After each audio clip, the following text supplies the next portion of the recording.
Alright, welcome back to the zoo. We're just not really a reactionary video, but just Muni Cat's um video essay on Evo Psych, which is just another junk science in the red pill.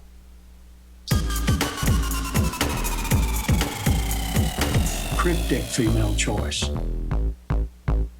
We all know a guy who has spent a lot of time online and seems to have biological, scientific backing for all their opinions, all of which happen to be centered around Eurocentric beauty standards, 1950s gender roles, and the economic status quo. And then as soon as you try and challenge them or criticize them, all of a sudden you're in your feelings, you're virtue signaling, you're trying to be politically correct, but they're just looking at the facts, bro. People seeing culture moving away from a supposed ideal will use varied mechanisms to stop that change. First, they might use the law to restrict the freedom of people moving away from this sort of norm, but once this technique has been vanquished by the progressives, conservatives may turn to more psychological manipulation, basically gaslighting the public into believing things have always been this way for a reason. And the final resort of this psychological manipulation is the misleading use of science. Evolutionary psychology is the perfect tool for this. Social hierarchies exist, but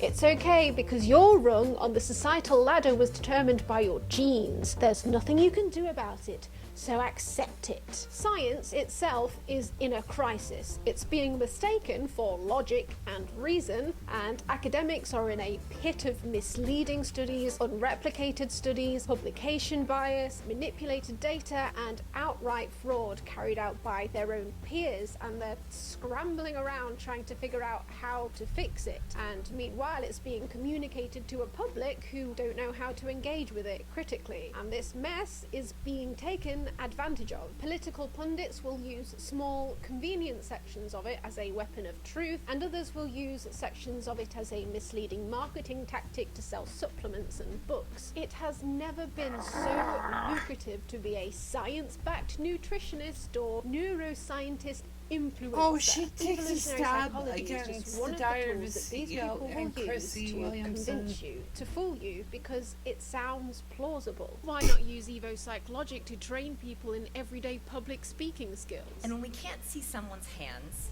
something interesting happens. You should start to feel just a little bit uncomfortable. And the reason for that is because when you can't see my hands, you wonder, what is she doing back there? Because if we were approached by a stranger caveman, the first place we looked was the hands to see if they were carrying a rock or a spear. In other words, we wanted to know if we were safe, if they were friend or foe. Now this actually still remains from caveman days. Oh, right, because without that little story about cavemen, I never would have realised that it was weird to do public speaking with your hands behind your back. That's what I've been doing wrong the entire time. Wow. Thanks, cavemen. Now, this is actually a good thing. As humans, this keeps us safe. Dr. Paul Ekman has studied God, no, he's haunting me. No. Why not use evolutionary psychology to train your dog? You know, you're a caveman back in the caveman days. You think cavemen were hanging out, worrying about clickers? No, they just get their dogs down and they start to grab them and wrestle them, pretend they were fighting bears and stuff. Come on. If you got decapitated by a rival tribe, you know your dog would have been first in the queue to hump your severed head. You can use evolutionary psychology to scam people into buying your course on how to be an alpha male. You'll have access to the sub-knowledge that your mind has, and instead of having to overthink it, and instead of being dragged around by your emotions, you're going to make decisions and speak from presence. Really what we're accessing here, in my opinion, is what a caveman would have accessed with hunting down a fucking woolly mammoth. Yeah, fucking do! Or if you've ever cursed your irises with naked attraction, a British dating show in which participants do dating but backwards and are subjected to the genitals of their prospective mate, then their torso before revealing their personality. Rounds are interspersed with what the latest studies have told us about what humans find attractive, because we can't make up our own minds. No, science will tell us what we like. Women are dumb. Kieran's among the 81% of men who crave a curvy figure. And women with this ideal waist-to-hip ratio are found to have a lower risk of disease, be more likely to conceive, and even bear more intelligent offspring. Thick lives save lives. A dating show because he wanted to see your genitals before he saw your face. Perhaps neither of you are giving yourselves the best chances of conceiving a child who will join Mensa. Anthropologist Helen Fisher studies how our bodies and brains have evolved so that boy Science meets is girl. a They find YouTube that channel men she's react differently to referencing. women. Men are turned on visually. For women, the ideal mate is more than just a source of fertile sperm. Oh, really? Yeah, I get well, that. What if all I want is a source of fertile But sperm should that it I be don't ever have to entirely speak to, that? ever?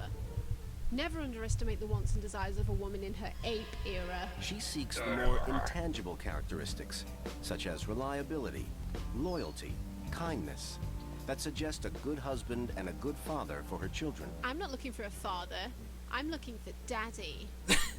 You called? Shut up. She needed to remember what he did last Valentine's Day, what he promised last Christmas, what he didn't do last summer. She needed to remember to see if he was going to be a good husband and a good father. That's what women do all the time. We get on the telephone and talk to other women, constantly recounting what he did and didn't do. Yeah, he just tried talking to me. Women are particularly interested in the men's character, and that they build up a memory map of their behavior in order to determine if they will be a suitable mate and father to their children. What do you want for dinner? I bought us some pizzas from Sainsbury's earlier, and I got us some beer. I also fed the cat. Okay, Fred, time to find our perfect... Damn you, commercials.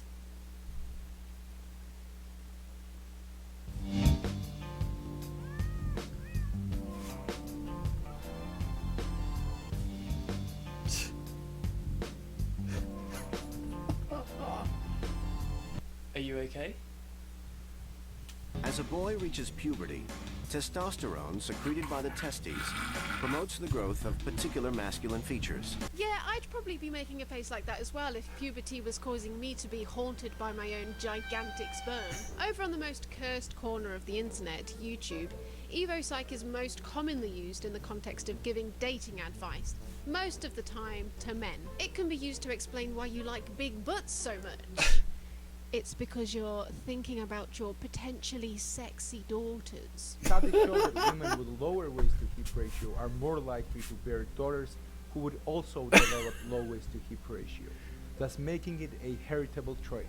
You will like big butts, and you will not lie.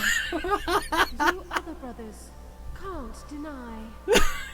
The reason for this type of sexual preference has to do with bearing children. Specifically, women with wider hips are supposed to bear children with more ease.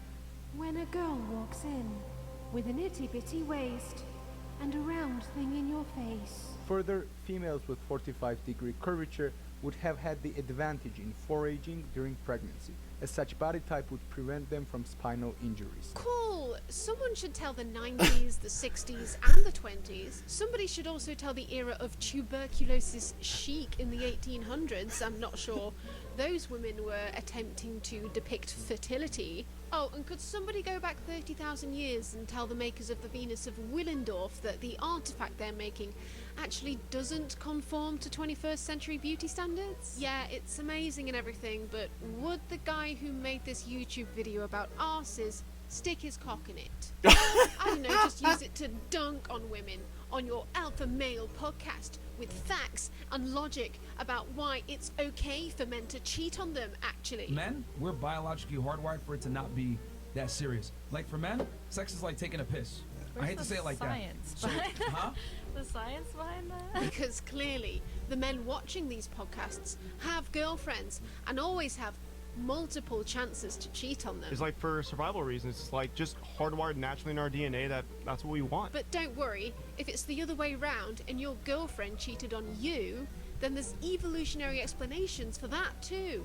That is, they're trying to get investment from one guy, like the good dads, but good genes from another guy. If a man's attached, here's what happens. She'll twist the knife and pull away or try and purposefully hurt you because it proves her hypergamy right that you're now weak for her. God. When you see a woman lose respect and desire for a man, all morals, all normal human behavior goes completely out the window.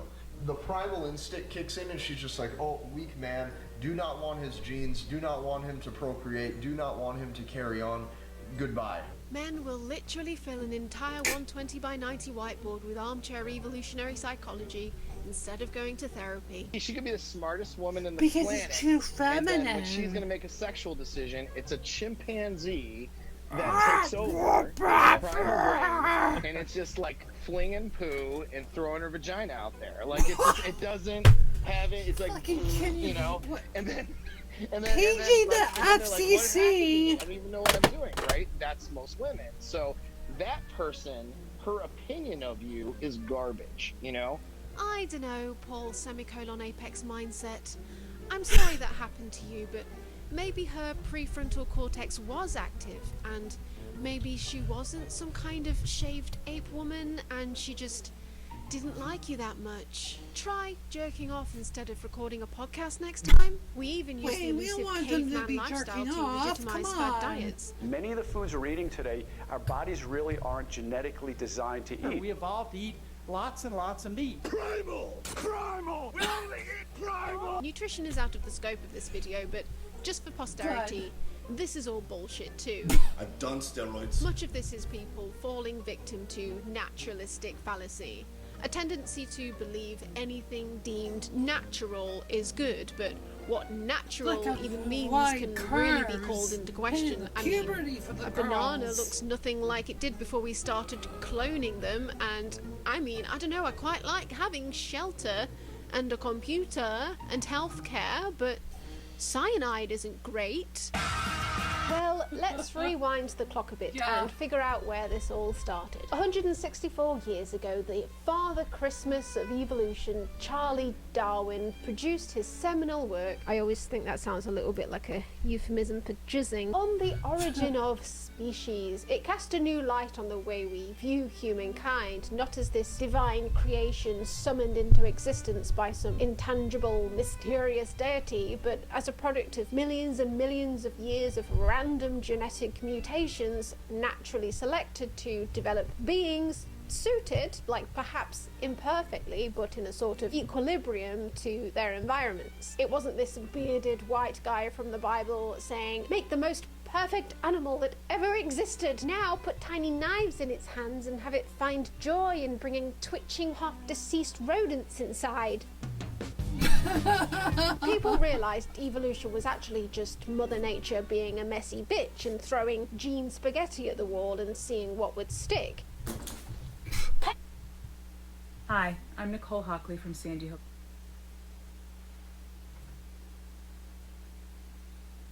Penis snake! And this was a pretty mind-blowing revelation for a lot of people, especially the ones who really liked the God Dude. They really wanted to believe, for some reason, that the God Dude that they pray to every night was the same guy who thought up this penis snake. But in the world of evolutionary psychologists, in a way, the belief in a deity has sort of returned, but not in the form of a god, but rather an almost godlike perspective of Darwinian evolution, which I in part blame Richard Dawkins for. That thing in her mind that's always looking for the alpha, it can't ever turn off. It's an evolution. You understand what I'm saying? It is primary for her genetics. If you guys ever read The Selfish Gene by Richard Dawkins, it is primary for her genetics, her genes to pass themselves along. It's a weird sort of one step up from creationism, this belief that our brains developed alongside the rest of our bodies in this sort of perfect utilitarian manner, which allows us to pass our genes to the next generation in the most efficient way imaginable. Like we're all driverless meatbags programmed by our gonads, and there's this little guy in there at the controls just dictating our every move, like, don't date that guy, he's low value, how will he support my eggs, don't date her waist to hip ratio is 3 percentage points out, this means she won't be able to cultivate the genes in my spermatozoa to the optimum efficiency. Evolutionary psychology bases its assumptions on the theory that our base traits were established in what is called the EEA. Yes, the European Economic Area. I am joking, you idiot! The EEA in this context is the environment of evolutionary adaptedness, the Pleistocene savanna, which conveniently happened too long ago for any of us to really know what went on. No one was on their phones, everyone was living in the moment, so we happily project current gender norms onto it. Time for a moon history lesson. So, quite a long time ago, all the countries in the world were in one big blob, and all the dinosaurs lived together on it in perfect harmony, until one day the Pharaohtosaurus Rex came along with a pint and started talking about certain groups of dinosaurs as if they weren't as good as the other ones, and this made them get all mad at each other, and then they voted for Panjexit. Panjexit created loads of separate continents, including one that they called Africa, named after a hairstyle that hadn't been invented yet. And this is where humans first appeared a few million years ago. Once they'd started living in caves and do this AI-generated lion orgy on the wall, they all had a meeting and agreed that they'd peaked and they should stop evolving there and then, so that future evolutionary psychologists could call this the environment of evolutionary adaptiveness to make their jobs a lot easier to do. The hypotheses that evolutionary psychologists formulate tend to reveal more about the person doing the hypothesizing than about actual humanity. Most evolutionary psychologists hide behind their Google Scholar pages, racking up citations in a perpetual circle jerk with other evolutionary psychologists, but some professors just love the spotlight. Meet Jeffrey Miller. He'll appear in your documentary leaning up against his F-150, exhibiting his accumulated resources with a lady. Jeffrey appears a relatively neat... Hey, hold on, stop there. That's not an F-150, that's an Explorer. Complete deaf. Maybe it's an F-150 in England because they make different wheels, but let's get the facts straight. Spoken man in interviews, which is not what you expect when your first exposure to his viewpoints is via his Twitter feed, on which he goes by the name @PrimalPolly, which just conjures up images of a Neanderthal Zeus surrounded by ovulating cave women lining up for a drop of his prime genetic material. The funny thing about sexual selection is it's a very powerful evolutionary process, but it's not blind, dumb natural selection. It's driven by our tastes, our pleasure. Hundreds of thousands of years ago, humans started selecting partners who were more intelligent. As a result, intelligence began to grow in our species. He spends what seems to be most of his waking hours on Twitter.com just pissing out the hottest takes. He thinks that contraception is the root of all evil, and everyone trying to eradicate ableism, eugenics, and racism from science is a woke ideologue, and he thinks there should be a YouTube channel that teaches feminine beauty tips to young men, not in the name of diversity and challenging fashion norms, no, but actually, so when a man goes on a date with a woman, he can judge how long she took to get ready for the date. Then he can know whether the look is smart and classy or not. Jeffrey seems to think he's the originator of the manosphere, since he was the one talking about the hypergamous nature of women 20 years ago, and he hated women before it was cool, but says it's since run amok with his ideas. He thinks that the red pill is now in its rebellious teenage years, just tacking on extra beliefs like semen retention and making women the enemy. It was strange to see like second and third hand ideas from like my early work getting kind of recycled into manosphere wisdom or good advice, or often bad advice, and then get into arguments with manosphere guys who are like, Miller, you don't understand human sexual dynamics at all. And this is my fucking work. But you see, lovely meek Jeffrey believes that men should follow their natural, evolved desires, but in a way that respects women. Aw, thanks, Jeffrey. Getting in touch with your sexuality, your sexual desires, the ways that you view women, trying to make those both consistent with your evolved desires, but also kind of find your ethical path. I don't know, Jeffrey, why don't you allow your eyes to live consistency with their evolved desires? Why do they have that woke glass over them, distorting their realistic view of the world? Take your glasses off, Jeffrey! He serves as a middleman for incels who think they're too intelligent for the Fresh and Fit or whatever podcast on which there once lived an era of unassuming and sometimes drunk and or underage women being coerced on to be manipulated into giving answers for cathartic takedowns by a host. But this has since morphed into women being fully aware of the scheme, being paid a guest fee, and then making even more money on top of that from the OF signs up, while the milquetoast host is too dumb to realise it's a bit and looks like he probably refuses to stand up at the end of the interview. I just you and I'm sorry, lay you until, you know, like you're like, oh my god, I have no more inside my body anymore. But with Jeffrey, we've got a sort of, oh, poor women. They can't help being hypergamous, manipulative cheaters, disgusted by the idea of having sex with you. It's just in their genes. He's also a big fan of the peacock's tail, which you'll find is a bit of a common boon within the EvoPsych community, because of course that's the most grandiose display of sexual selection adaptation for the choosy females. His wife even wore them in her... Oh, that's great. Alright, let's jump because we could react to this entirely, but I want to get down to oh, this is gonna be funny. David Buss's TEDx actually makes a Old Spice Gentleman's Super Hydration Body Wash.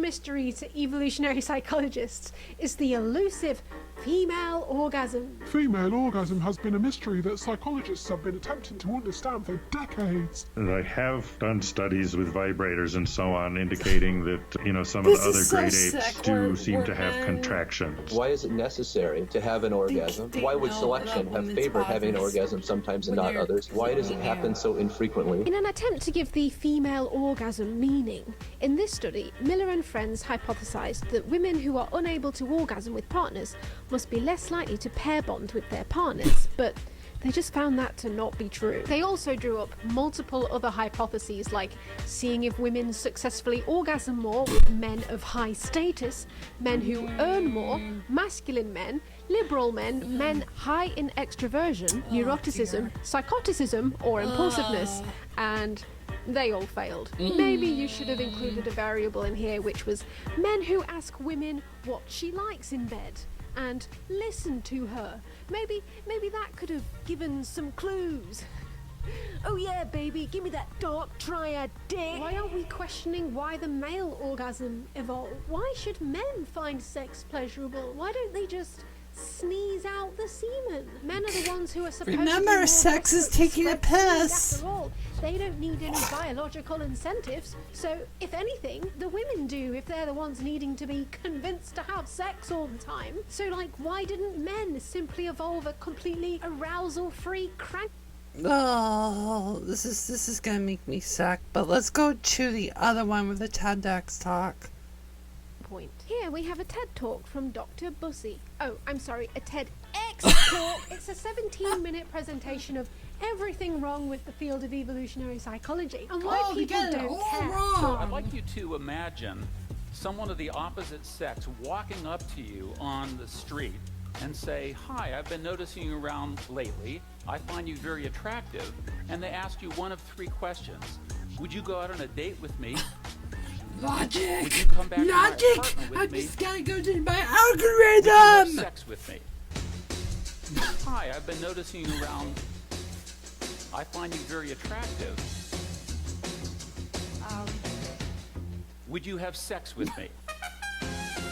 So these are actual empirical studies. These are the results of that study. Of the women approached by the male, 56% agreed to go out on the date with the guy. 6% agreed to go back to his apartment. 0% agreed to have sex with him. Of the men approached by the female of the experimenter team, about 50% agreed to go out on a date with her. 69% agreed to go back to her apartment. And 75% agreed to have sex with her.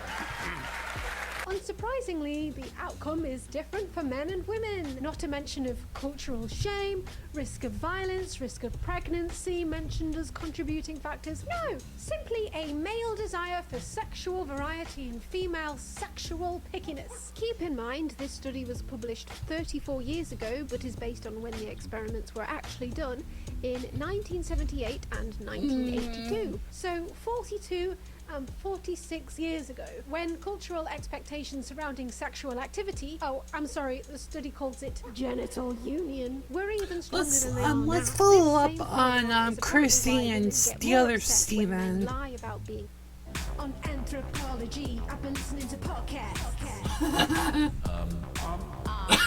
There's a new lucrative sales funnel in town. If you want to sell a book, supplements, or a political ideology, there's no better way of doing it than hiding it in the format of a self-help podcast, reeling in clicks from innocent people just trying to improve their lives. These podcasts are, in my opinion, no better than clicking on a spam ad on a porn site that says you must find out this one weird trick to lose belly fat and doctors hate her. The point is to invite an academic or expert of some kind on and not engage with them critically in any way. Just let them speak.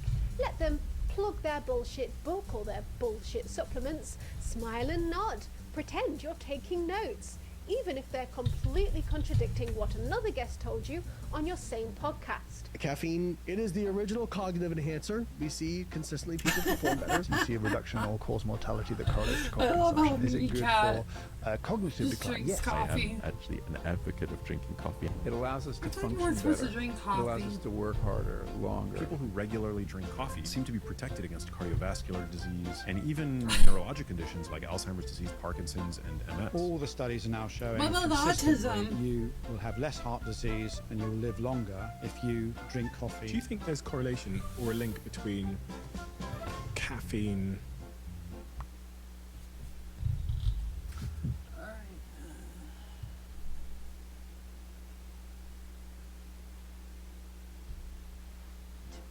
a shrinking brain? Yeah. You get views from a clickbait title, they get to sell a book or supplements that haven't gone through proper clinical trials. Everybody wins. Well, apart from your listeners. If you want to be the grifter, take a load of well-established, mind-numbing, obvious health and lifestyle tips. Sleep well, eat healthily, etc., etc. Boring! But then, add one secret tip that the doctors won't tell you. In fact, and writing all caps on your title! Weird tip, maybe they're lying to you. Be aware that a lot of people won't stick around for the whole podcast, so maybe start with I thought they wanted to listen. Wait. I thought they wanted to listen. Wait. I thought people wanted to listen to long-form stuff, like, whatever. I don't know. Continue. Plausible as well, like your fucking sugar spike tablets. Hey, perhaps there's more of these weird tips on this person's own podcast or in their book, or maybe the weird tip is their supplements. I know so much about grifting at this point. I could enact so many fucking 4D chess moves on you guys. You'd be signed up to a crypto rug pull, holding worthless moon NFTs and living off moon pills, and speed reading my 69 Rules for Life moon bible while you sleep each night before you could say, why the fuck am I signed up to 89 monthly subscriptions? Do you know how many Lamborghinis I could have right now? Yeah, that's how I flex. I anti-flex. I tell you how much I don't have, because I like you guys too much. Join my Patreon. In fact, studies have shown that early hominids who signed up to the Mooncat Patreon... Alright, Moody, we're gonna take a quick break, and then we'll wrap up LNR. I know it took us a very long time to, I may want to actually go to Patreon. She's got some interesting stuff, because she does music stuff, so I might, and I'm not a good audio engineer, so I might actually... Alright, we're gonna take a break. Sorry about that. I've tried to do my Patreon, but no one really gives a flying fuck about my content, which is hard to get guys that aren't yeah. We're gonna take a break. It's the weekly There's LNR hour.